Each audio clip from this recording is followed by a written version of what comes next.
Hello बच्चों, आज के वीडियो में हम लोग देखेंगे electric current. Okay, so start करते हैं। An electric current is defined as the amount of charges flowing through any cross section of a conductor in unit time. देखिए, डेफिनेशन काफ़ी सिंपल है और डेफिनेशन से हम लोग समझ भी सकते हैं कि इलेक्ट्रिक करंट हम लोग किसको बोलेंगे। लेट सपोज कि आपके पास में कोई भी एक कंडक्टर है, ये हम लोगों ने एक कंडक्टर बनाया, मान के चलिए कि कोई वायर है, छोटा सा वायर का एक टुकड़ा है, ठीक है। अब हम क्या बोल रहे हैं कि इलेक्ट्रिक करंट क्या है, अमाउंट ऑफ चार्जेस। चार्जेस मतलब हम ये मान के चलते हैं कि यहाँ पे इलेक्ट्रॉन्स अवेलेबल होंगे, ठीक है। इस पूरे कंडक्टर के अंदर इलेक्ट्रॉन्स फैले हुए होंगे। अब amount of charges flowing through any cross section. Cross section का मतलब क्या होता है कि अगर मान लीजिए ये अपने पास में वायर है ना, तो ये जो हिस्सा है, ये वाला और ये वाला पीछे वाला, ये एरिया कहलाता है इसका क्रॉस सेक्शन। जैसे कि मान लीजिए आपके घर का जो नल होता है, नल का जहाँ से बिल्कुल पानी निकलता है उसका एंड पूरा, उसको हम बोलते हैं क्रॉस सेक्शन एरिया, ठीक है। तो इस क्रॉस सेक्शन एरिया से जितने चार्जेस पर्टिकुलर टाइम के अंदर निकल रहे हैं, यहाँ पे हम लोग बोलेंगे यूनिट टाइम। यूनिट टाइम मतलब हम कुछ भी ले सकते हैं। मान के चलिए 1 सेकेंड ले लिया, तो 1 सेकेंड के अंदर मान के चलिए कि यहाँ से अगर 5 इलेक्ट्रॉन निकल रहे हैं तो उसको हम एज अ करंट डिफाइन करेंगे, ठीक है। अब ये क्रॉस सेक्शन एरिया और चार्जेस की क्वांटिटी और टाइम कुछ भी हो सकता है। हम ये भी ले सकते हैं कि 1 घंटे के अंदर कितने चार्जेस निकल रहे हैं यहाँ से, उसको भी हम करंट के डेफिनेशन में डिफाइन कर सकते हैं, वो भी कोई इशू नहीं है। In short, amount of charges को दिखाना है अपने को, वो भी जो फ्लो हो रहे हैं वो पर्टिकुलर क्रॉस सेक्शन एरिया से यूनिट टाइम के अंदर, ठीक है। अब यहाँ पे चार्जेस फ्लो हो रहे हैं और पर्टिकुलर टाइम के अंदर फ्लो हो रहे हैं, तो हम यहाँ पे क्या करेंगे, इसको कंसिडर कैसे करेंगे। Let Q be the charge flow through a cross section of a conductor in time t। हमने जो चार्जेस की जो क्वांटिटी मानी वो मान ली कि Q है। इसका जो फॉर्मूला है वो बनाने के लिए हम लोग क्या करेंगे अब कि जो Q है, कैपिटल Q, वो हम लोगों ने क्वांटिटी मान ली चार्जेस की, कि इतने चार्जेस एक पर्टिकुलर क्रॉस सेक्शन एरिया से फ्लो करेंगे और कितने टाइम के अंदर, t टाइम के अंदर। तो इसका फॉर्मूला कैसे बनेगा, I इक्वल टू क्या हो जाएगा, Q by T, particular cross section area के हिसाब से।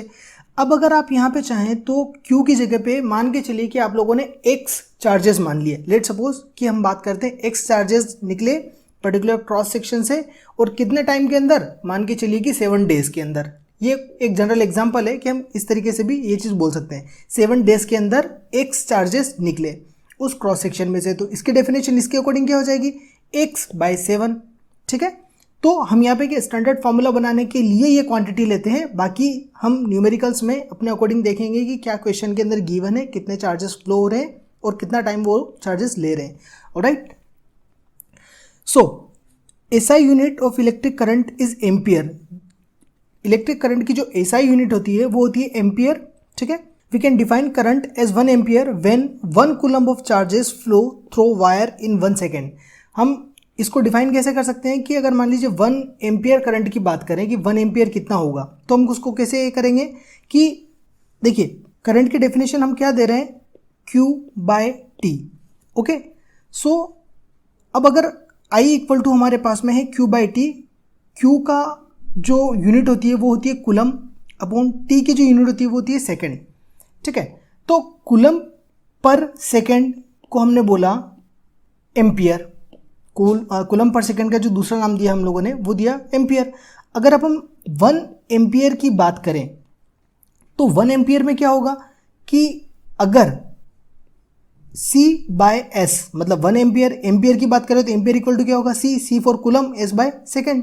तो अगर 1 कूलम और 1 सेकेंड, यानी कि 1 कूलम चार्जेस 1 सेकेंड के अंदर अगर फ्लो होते हैं तो जाके हमको जो क्वांटिटी मिलेगी वो मिलेगी 1 एम्पियर करंट, ठीक है। तो हम 1 एम्पियर करंट किसी भी सर्किट में या किसी भी वायर में फ्लो हो रहा है तो उसका मतलब क्या होगा कि 1 कूलम चार्जेस 1 सेकेंड के अंदर एक पर्टिकुलर क्रॉस सेक्शन एरिया से निकल रहे हैं, ठीक है। इस क्वांटिटी को हम बोलते हैं 1 एम्पियर करंट, ओके।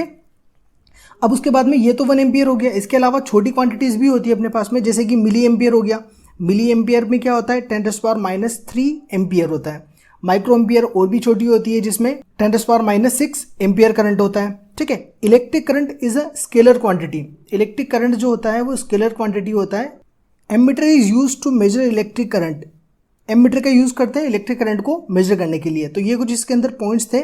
सो इसमें हम लोगों ने इलेक्ट्रिक करंट देखा और उसके कुछ पॉइंट्स हैं, जैसे इसकी एसआई यूनिट हो गई और उसकी जो छोटी छोटी यूनिट्स हो गई जैसे मिली एम्पियर, एम्पियर और माइक्रो एम्पियर। इलेक्ट्रिक करंट जो होता है एसआई इसके एक स्केलर क्वांटिटी होता है और उसके अलावा जो इलेक्ट्रिक करंट होता है वो एमीटर से हम लोग मेजर करते हैं। ओके, अब आगे देखते हैं direction of electric current. Electric current के फ्लो होने का डायरेक्शन क्या होता है। तो देखिए इलेक्ट्रिक करंट किस डायरेक्शन में फ्लो करता है, अगर उसका डायरेक्शन की बात करें तो the direction of electric current is taken as opposite to the direction of flow of electrons in conventional current and in the flow of direction of electrons in electronic current.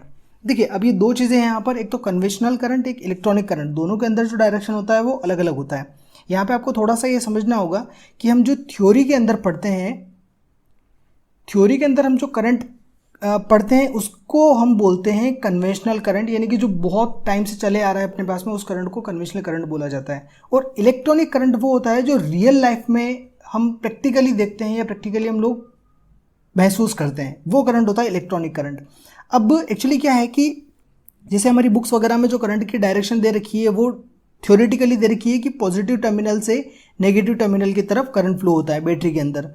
ठीक है, एक battery के अंदर positive terminal से negative terminal में जाता है, जो कि थ्योरेटिकल बोल सकते हैं या फिर कन्वेंशनल करंट बोल सकते हैं। लेकिन जो इलेक्ट्रॉनिक करंट होता है एक्चुअल में वो नेगेटिव डायरेक्शन से पॉजिटिव डायरेक्शन की तरफ मूव करता है। करंट के आप जनरली इसमें दो टाइप समझ सकते हो, एक तो थ्योरेटिकल जो हम पढ़ते हैं वो, और दूसरा जो प्रैक्टिकल जो कि एक्चुअल में होता है वो हमारा इलेक्ट्रॉनिक करंट होता है, ना कि कन्वेंशनल करंट।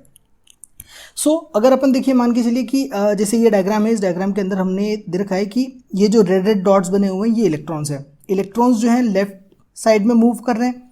ठीक है, अगर इलेक्ट्रॉन्स लेफ्ट साइड में मूव कर रहे हैं तो करंट का डायरेक्शन ये देखिए यहाँ पे क्या लिखा हुआ है, तो direction of the flow of electric current ये राइट साइड में। अगर इलेक्ट्रॉन्स लेफ्ट में मूव कर रहे हैं तो करंट का जो डायरेक्शन है वो राइट में। ठीक है, ये कन्वेंशनल करंट के अकॉर्डिंग डायरेक्शन हम लोगों ने बता दी। अब अगर हम रियल करंट की या फिर इलेक्ट्रॉनिक करंट की बात करें तो उसके हिसाब से क्या होगा कि जिस डायरेक्शन में इलेक्ट्रॉन मूव कर रहे हैं, मतलब कि लेफ्ट हैंड साइड पे इलेक्ट्रॉन्स मूव कर रहे हैं, तो जो करंट का डायरेक्शन होगा वो भी लेफ्ट हैंड साइड पे होगा। ठीक है, तो ये चीज़ें आपको ध्यान रखनी है। आपको जो बुक्स वगैरह में दिया होता है वो कन्वेंशनल करंट ही होता है, तो उसमें आपको कंफ्यूज होने की जरूरत नहीं है। आपको सिर्फ हमेशा करंट की जो डायरेक्शन पढ़नी है वो यही पढ़नी है कि पॉजिटिव टर्मिनल से नेगेटिव टर्मिनल की तरफ होती है, यानी कि इलेक्ट्रॉन्स के मूवमेंट के अपोजिट डायरेक्शन में करंट फ्लो होता है। आपको थ्योरेटिकली यही पढ़ना है। Alright, so in an electric circuit charges flows from positive terminal of the cell to the negative terminal। एक इलेक्ट्रिक सर्किट के अंदर जो चार्जेस का फ्लो होता है वो पॉजिटिव टर्मिनल से नेगेटिव टर्मिनल की तरफ होता है। ऑलराइट, अब यहाँ पे कुछ पॉइंट्स दिए हुए हैं वो देख लेते हैं। Conventional current moves from positive terminal to the negative terminal of a battery in the circuit and practically it is not possible. ये चीज़ मैंने आपको अभी बता दी थी कि पॉजिटिव से नेगेटिव की तरफ फ्लो होता है और प्रैक्टिकली ये पॉसिबल नहीं होता, और प्रैक्टिकल इंपॉर्टेंट नहीं होता अपने, क्योंकि प्रैक्टिकल जो करंट फ्लो होता है वो आपका नेगेटिव से पॉजिटिव की तरफ होता है। Electronic current moves from negative terminal to the positive terminal of the battery in circuit and practically it is important.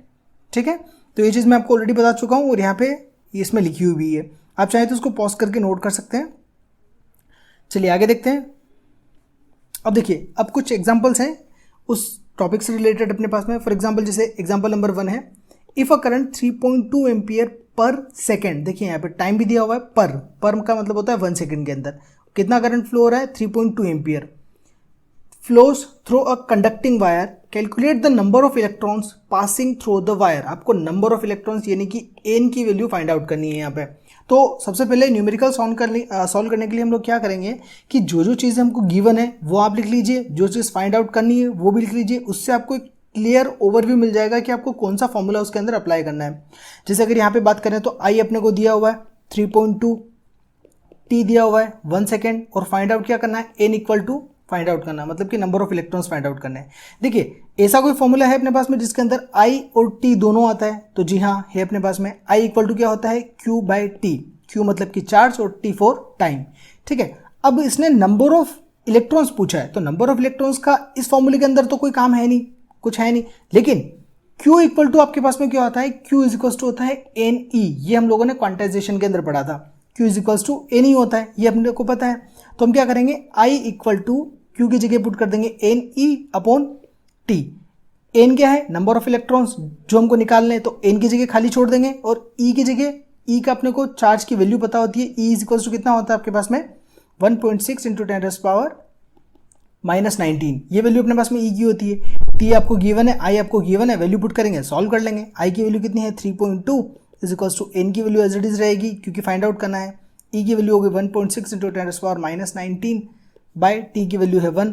यहाँ पे क्रॉस मल्टीप्लाई करके जब आप इसको सॉल्व करोगे तो ये यहाँ पे मैंने कर रखा है एन इक्वल टू आ जाएगा 3.2 डिवाइडेड बाय 1.6 इंटू 10⁻19। जब इसको फाइनली आप सॉल्व करोगे तो आपको आंसर मिल जाएगा 2 इंटू 10⁻19 इलेक्ट्रॉन्स। यानी कि जब इतना करंट फ्लो होगा तो 1 सेकेंड के अंदर उस पर्टिकुलर क्रॉस सेक्शन एरिया से जो किसी वायर का है उससे इतने इलेक्ट्रॉन्स बाहर आएंगे। ठीक है, इतने नंबर ऑफ इलेक्ट्रॉन्स उसमें से बाहर आएंगे। सॉरी, यहाँ पर जो चार्ज की जो क्वांटिटी होगी वो पॉजिटिव होगी यहाँ पे, क्योंकि ये जो नंबर जाएगा ये ऊपर जाएगा और आपका पॉजिटिव हो जाएगा। ओके, अगला क्वेश्चन देखते हैं।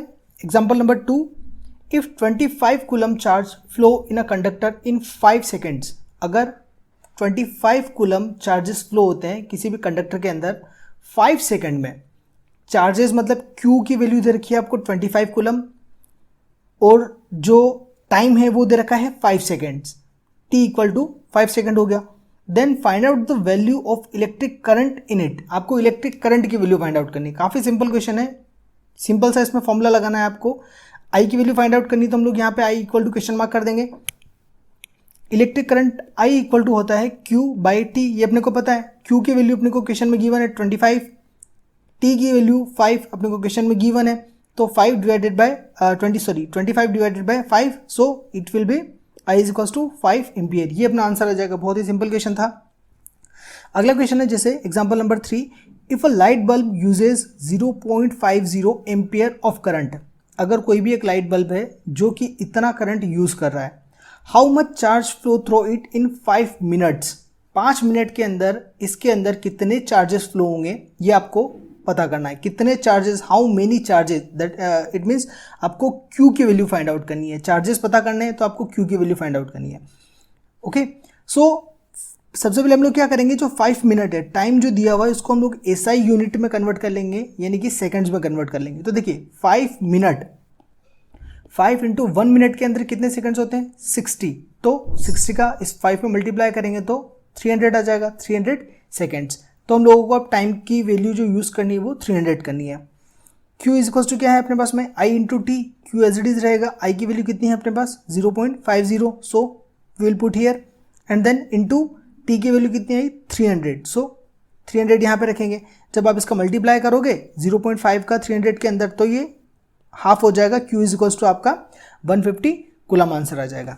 ओके, सो आज का वीडियो यहीं तक, बाकी की चीज़ें हम लोग नेक्स्ट वीडियो में देखेंगे। Thanks for watching.